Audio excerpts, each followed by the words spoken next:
法国总统马克龙似乎受到了点刺激，又 diss 了美国一把。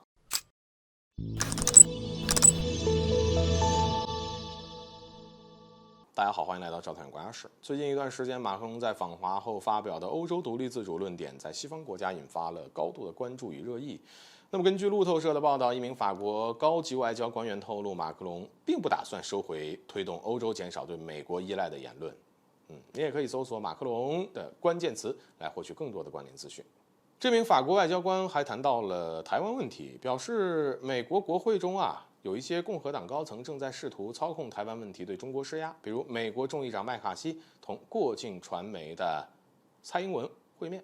对此，这场麦蔡会呢，马克龙认为这是一种对中国的挑衅行为。而值得注意的是，就在同一天，马克龙本人也表示，在台湾问题上的立场非常明确。法国支持一个中国原则，并且寻求和平解决台湾问题。那么马克龙本人的表态来看呢，无疑也是在佐证了法国外交官的言论。马克龙是真心认为麦卡锡与蔡英文的会面是在挑衅中国。坦白讲马克龙访问中国的这趟行程呢没白来，至少访问中国后回到了欧洲是硬气了不少，敢直接跟美国叫板了。明眼人也都明白，假如欧洲想要获得更多的更好的发展，就必须脱离美国的掌控。因此，欧洲战略自主化就是必须要做的一件事儿。任何有雄心抱负的欧洲政治家都会有这种想法。正因如此，马克龙作为法国总统，年轻且野心勃勃呢，也要带领法国重新崛起。想要成为第二个戴高乐，从而名垂青史，也必须走上这条路。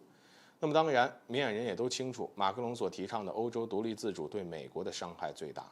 欧洲对美国而言是仅次于本土的基本盘，一旦欧洲独立自主，意味着美国将丢失权柄，而美国的霸权也就完了。所以对美国而言是万万不可能让马克龙做成此事，那么势必会想尽一切办法来阻挠。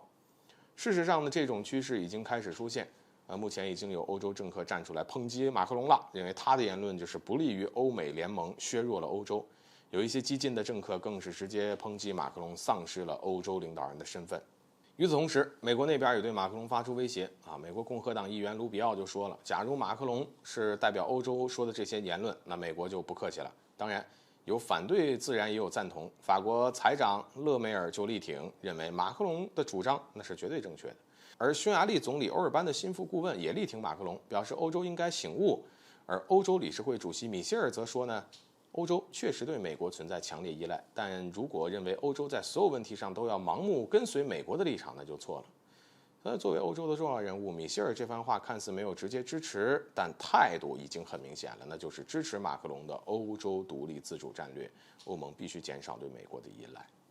从这些迹象来看，当前的欧洲由马克龙开启了一场大辩论，而辩论的主题就是欧洲是否应该独立自主。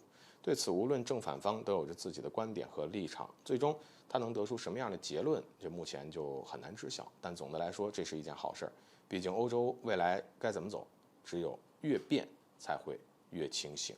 好了，本期节目就到这里，欢迎点赞转发，留下你的精彩评论。